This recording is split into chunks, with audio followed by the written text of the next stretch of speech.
So welcome to another episode of Cerebral Palsy Answers, or Parálisis Cerebral Respuestas in Spanish.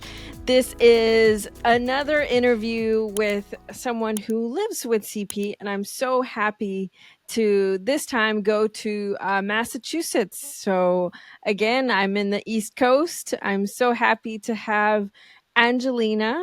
Angelina, thank you so much for saying yes to my interview, to having this opportunity for us to hear a little bit about your story with cerebral palsy.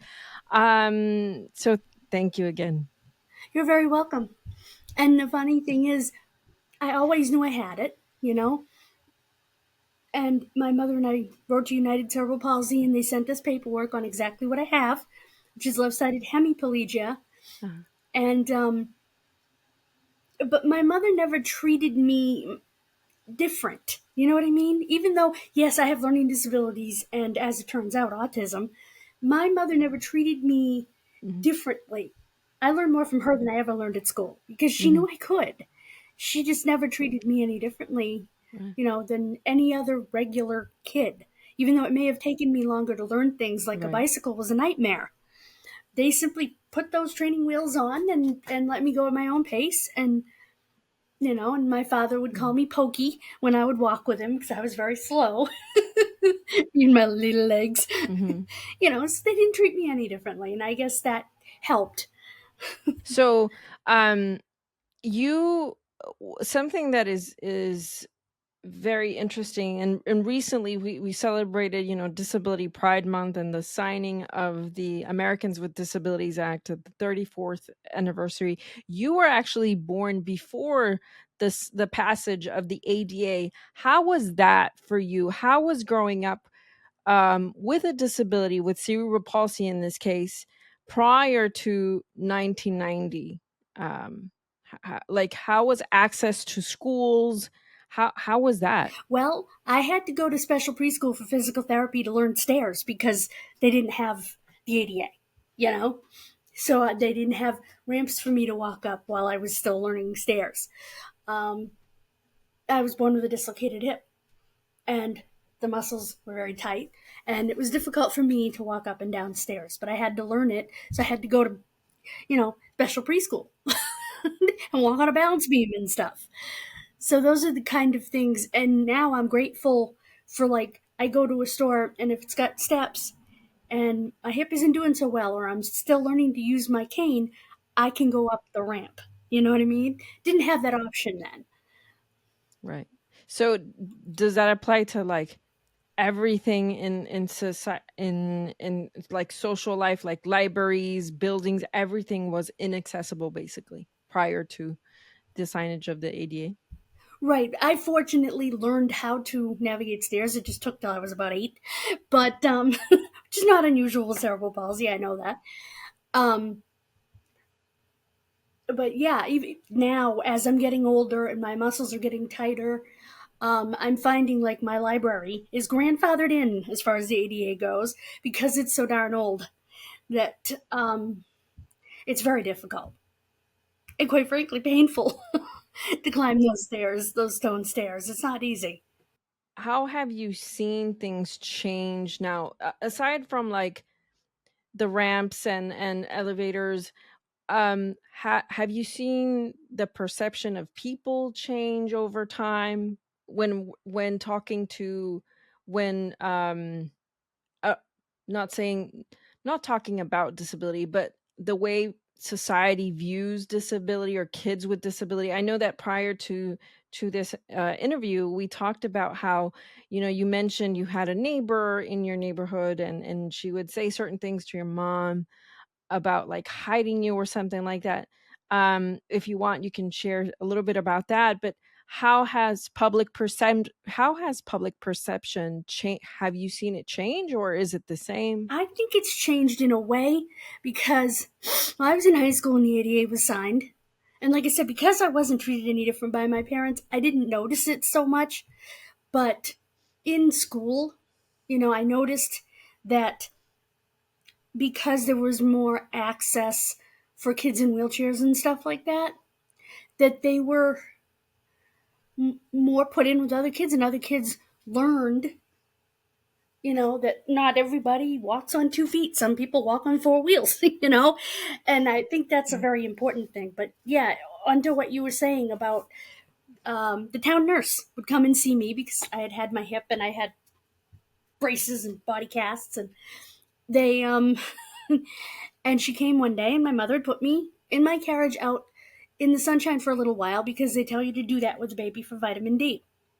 And one of the neighbors, don't know who it was, said, "Why don't you tell her to keep that freak inside?" The nurse was so mad. My mother said, "What could I say in front of the nurse?" I couldn't say anything when she came in and told me. I had a hemangioma on Mhm. top of, all my other stuff going on below the waist. And I guess this person didn't, I don't know, ignorance. That's ignorance. Yeah. And so have you mentioned that it has changed over time in a way, Mhm. It's allowed like people to integrate. Like, because we had ramps in school, people with, who had wheelchairs and stuff were allowed to integrate more with other kids. So I definitely Mhm. think in high school, see, we didn't see any of that in elementary school. I don't remember seeing any kids in wheelchairs. But by the time I was in high school with the ADA, you saw it because it was made more accessible for them. So that's a good thing. Okay. Okay. So it has it has influenced public perception based on what you saw prior and then now currently. How do you deal, because this is something that I constantly have to deal with, and I've mentioned it many times before, where people have certain expectations of things I should and shouldn't do just because I have a disability, right? Um or that I have it, or it doesn't seem like I have it. And how do you deal with people's perceptions or prejudices because you have a disability? Well, my problem, as you said, was that people, if they can't see it, it's not there. And people had a hard time understanding that I did, in fact, have disabilities, physical disabilities and some learning difficulties. But because I talk very well and I come off very smart, that was a problem. Another problem I had was, for whatever reason, I don't know if it's owing to my disabilities or what it is, but I am tiny. I am 4'8", and I've always been tiny. So when I was a teenager and I would talk and I would sound smart, people would think that I was a smart aleck little kid because they didn't realize I was 14, 15 years old because I was the size of a third grader, So that's a problem too. Well, I mean, it's always something or other, Mhm. right? That we have to constantly navigate spaces with people and their prejudices And and their I felt opinions. so good the other day. I didn't mean to interrupt you, but I felt so good not too long ago. I volunteer at the Historical Society. I'm now on the board of directors as the head of research and development, which is awesome. And Mhm. the president happens to be a longtime nurse. She's retired now. She's 88. And we were talking about that. We were all sitting at a table. We were having a dinner or something, Mhm. and we were talking about. I said the pain that I get is it's not a Charlie horse. It's completely Mhm. different. And I remember she just patted me and she said, "I know it is. I know that." And it was so Mhm. validating because unless you Right. felt that pain, you can't. It's not a Charlie horse, and you can't appreciate that unless you felt it. And for her as a nurse to just kind of pat me and say, "I know that. I know it's very different," and it was like, wow, holy validation, Batman. Yeah. Yeah, it's hard. And even within our own disability community, our own diagnosis, I think it's hard for us to relate to each other, right? I have spastic diplegia, you say you have hemiplegia. Um and and I mentioned this in a previous interview that sometimes it's we might have the same diagnosis, or we have it, but we just live it in such different Right. It's ways there's a that broad spectrum of when cerebral palsy, just like there is with autism. It's a broad spectrum of. I mean, I have yeah. an aunt that does not believe I have CP because she has in her mind what she thinks CP is. It's like I was diagnosed Oh, and as what an is that? infant. Yeah, exactly. I guess being in a wheelchair and not being able to talk. I don't know, but she didn't. But she said, "No, you don't have CP." No, Auntie, I was diagnosed with CP as an infant because I stopped breathing 10 hours after birth. It's a damage to the brain from lack of oxygen or sometimes a bleed. Mhm. But she, yeah. So even within your Mm-hmm. own family, you struggle for Yep. validation. And I Um, only just met her a few years ago, but we don't talk anymore anyway that's because interesting. she assaulted me and I was done. Yeah, no, Yeah. that's not Mm-hmm. fun. Um, and I know you mentioned that in that you are very active in the community, right? And that are involved in a way in politics, and you loved watching, vote the whole election season with your mom. Um, what do you think, or how would you like for well, no, let me reword that. What can society do, politicians, what you name it, what can we do to better serve people with disabilities, in your Well, opinion? one of the things our governor, thank you, Governor Moore Haley, just did, which is that she signed $9 billion for not only affordable housing, but obviously affordable housing comes with handicapped housing, which is wonderful because my aunt is over in the next town over, literally waiting for someone to die so she can get into a first floor apartment in the other side of the elderly complex where she lives so she can have a roll in shower. And she literally has to wait for someone to die. So I'm hoping that Governor Healy signing that money into law will help. And I think our presidents need to say, look, if you build so many of these, we'll give you, we'll help you. Or like with our library is trying to raise money to become compatible, but it's very expensive because it was built around the turn of the last century, and so being so old with these, cement like rock stairs and all of that, it's very difficult. And I think if they pass some kind of law where they do some sort of grants for places that have been grandfathered, but that people want to go, like I want to go to the library, I think that would be a good thing. I don't know if we have the money for that, but I'm so happy with what Governor Healy just signed. I can tell you that because that's going to make a huge difference in the Commonwealth of Massachusetts. So yeah, let's you're in Massachusetts, so hopefully it does help. But aside from that, what is something that you would implement if you had the power, nationwide, to better support people with CP, but in general people with disabilities? Like I said, I would try to figure out a way to give grants to places like libraries and other places that are older buildings to make themselves more accessible. Um, our historical society, fortunately, we have one door with a ramp, with a small little makeshift ramp. Um, but we only have like 2 steps up anyway. Bars, we have these metal posts that we can hold on to, um, but places that people go to that they need accessibility, you know, that have been grandfathered, like the library, and try to figure out a way to give them grants and try to figure out a way to make it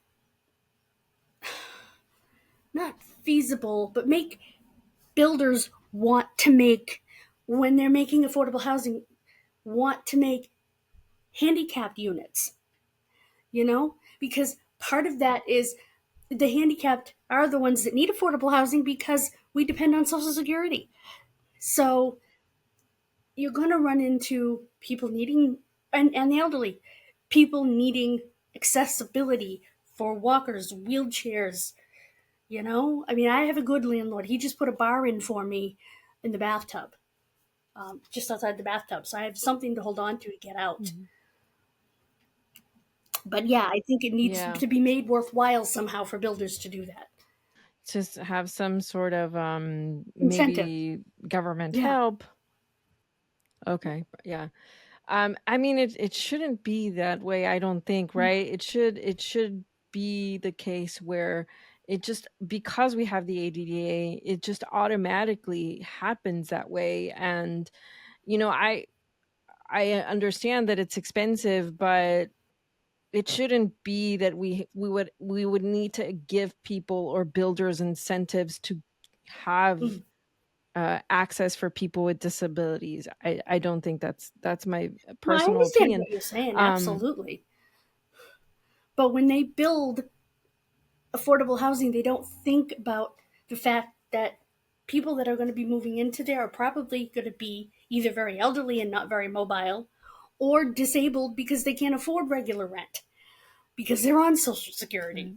So they need to think about that when they're building for um, the affordable housing, that they need to build Yeah. units that are accessible. You would focus on like accessible, affordable housing. That would be Mm-hmm. okay. Yes. Very, very, yeah, I agree. In California, it's so hard to find affordable Yeah. and accessible housing. Yeah. It's On transportation, where I live in the country. I don't know about you, but I live in the country. I mean, I walk down the street and see bunnies and I mean, literally, there was a chipmunk that used to come and visit me when I lived in the building behind this one. He would sit on the rail on the deck and just look at me hmm, through the window. I mean, I live in the country, and it's very difficult for me to get mhm. transportation, and that's something I think is very important also, So acts. because I can't drive because of my disability with my Mm, eyes. So I need transportation, yeah. you know? So how do you get around? Well, I have a neighbor that is wonderful and he takes me shopping when he goes shopping. Um, I do have an aide now. She's going to be taking me to a doctor's appointment next week, but she works days. Mm, So it's very difficult to squeeze in a doctor's appointment, when she works days in her other yeah. job. Um, so I have to make the doctor's appointment at very specific times on very specific days for something called elder Mm. bus. What are some positives that CP has given you? Because, we're constantly reminded of the negative impacts any disability will have on us, right? It's like you won't be able to do such and such, and your life is going to be this way and that way. But what are some positive things that you think having CP and in general, disability, living with a disability, brought to you, to your life? Well, for one thing, I think I've learned compassion for others because my mother always said, there's always someone worse off than you are, whether it's financially, disability wise, whatever it is, there's always somebody worse off than you are, you know? And because I was raised that way, I think I had more compassion for people like my JP. I loved that little boy. He drowned in a pool and he got brain damage at CP. Um, and I got to teach him one day a week. Not one day a week, one period a day at school. And I was so blessed to get to do that. And so if I hadn't had a disability at all, I never would have had that opportunity because I wouldn't have been in that classroom where I really didn't belong because it was for the more disabled kids, but I wouldn't have had that opportunity. And I wouldn't, you know, I am very blessed because the doctors told my parents she will never walk, she will never talk. They were wrong. And I would say to parents, don't listen to it. You just raise your baby, you talk to your baby. Like my mother would sit in my chair on the counter while she did her housework and chitter chatter away to me. And my father would come home every night, look in my crib, and say, Dada loves you. And one day, 5.5 months old, I looked up at him and said, Dada, yo, yo. Well, what? You know, they weren't expecting that. It took me a while to walk, but I did learn to walk. And, they were wrong. Yeah, I had some challenges, but I think those challenges also made me less afraid of going to the doctor. I remember in kindergarten, we went on a field trip to one of the local hospitals, and I'm the one that said, yeah, I'll go up on stage with the doctor and be the pretend patient, showing them all how to have a doctor's appointment because I had spent, the better part of the first 2 or 3 years of my life in the hospital. So I wasn't afraid. So I guess those were the good things that it gave me, and like my cancers gave me, it helped deal with my fear of needles, and um, it just, it opened up my world. And I do appreciate what I've been given. I don't take that lightly, you know. And I understand that if I'm in pain and I don't say anything, because believe me, I don't. If I'm home alone, I may lay there and pray. But if I'm out and I'm in pain, I'm not going to say anything, and you're not going to know it, because I've always been told that I do very well with pain from inside my body.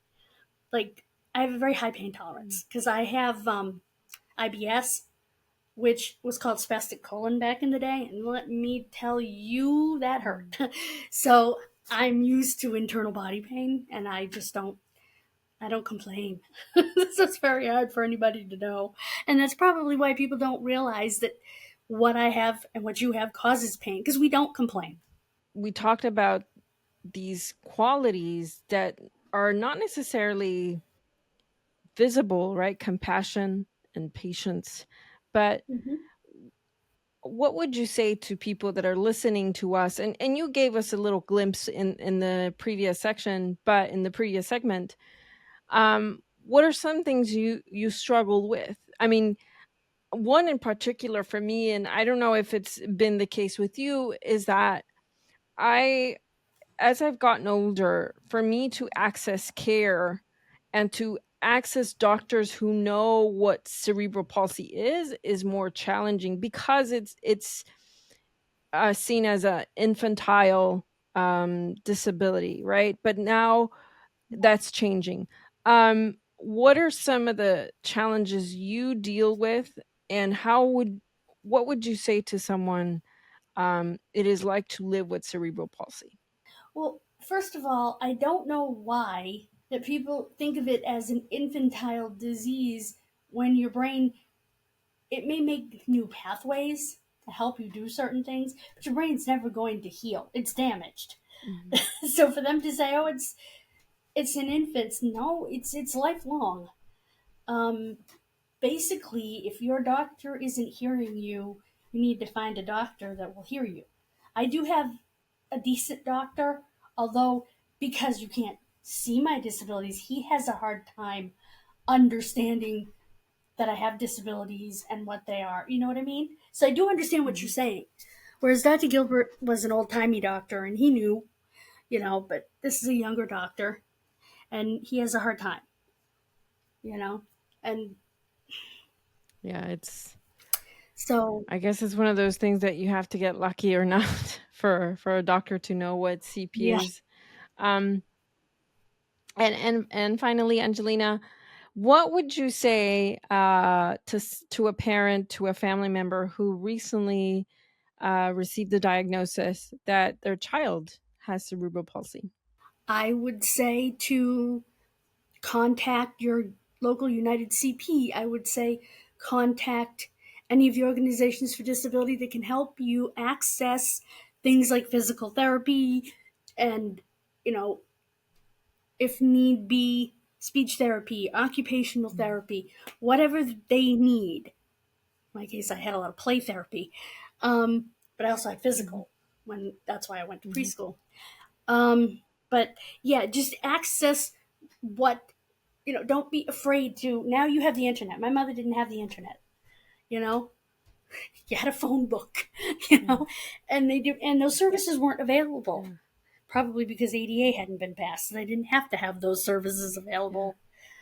But those services are available now, and you don't need to flip through Yellow Pages. Just pick up your tablet or open up your computer and look for your local services that can help you to hopefully get the therapies that they need, but also find a way to pay for it. There are ways to pay for it that you don't have to pay Right. for it. And that's very good advice. I think having access to we've come a long way in terms of accessing or having more Mm-hmm. services prior to 1990, where it was much more difficult. But we certainly have Yeah, and because go ahead. oh, okay, I was gonna say because, like you said, they think of it as infantile. They didn't back in the 70s tell my mother, you need to stretch her legs. You need to stretch her leg. You need to make sure that, particularly my right leg, gets stretched because it will get tighter as she Mm-hmm. ages. Well, nobody told us that because nobody knew that back in the 70s because my mother surely would have done it. I remember coming home my second year of kindergarten and I was just popped into my head not too long ago because he just passed away.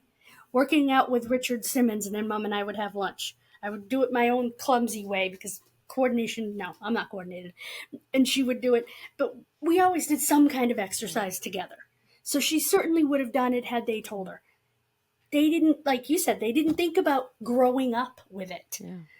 And I think that's a problem that we need to make sure is addressed Well, they've now. changed the name now, right, to only cerebral palsy. So that's a big infantile. I think they took that away a while ago. I could be wrong, Oh, but I think that it is only called cerebral palsy now. yeah, they called it infantile paralysis, which when you look at that, you go, wait a minute, infantile paralysis is polio.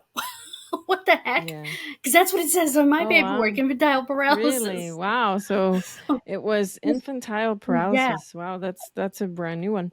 We have come a long way, right? To from the moment that you were born, for example, and then the passage of the ADA. But what are some things that still need to be done, in your opinion? I think parents doctors need to be educated in where the access to the therapies are and where parents can get the therapies where the parents aren't paying $1 zillion out of pocket. You know, um, and it needs to be easier to find the therapies for any disability. My friend is going through it now. She's getting her son into preschool, but he has a chromosomal problem. He's not potty trained. He doesn't speak, and he's got therapies because she pushed. If she went through the doctors, she'd still be waiting for the tests. You know, she had to push. So she's a lot like my mom. And I just don't think that that should be an issue. I think that things should be able to, the genetic testing should be able to move along. We've had it long enough now that it shouldn't take 6 months to get you in for a test or to get you in for the ADOS, which is the autism diagnostic test. You should be able to get in for that. There should be more than one person in your area that tests for it. Things like that. I firmly believe that there needs to be better access to the things that people need, like therapies and testing. Yeah, the healthcare system needs to be more friendly to families and to people with disabilities. Thank you so much, Angelina, for sharing a little bit about your story. It's been great to talk to you and just share experiences, right? That's it for today. Thank you so much for joining me in another episode of the Cerebral Palsy Answers podcast. And remember, if you have any questions regarding cerebral palsy in Spanish or English, please submit your question to cerebralpalsyanswers@gmail.com or head over to my website, www.azucenagarcia.com, and you can submit your question there. Thank you.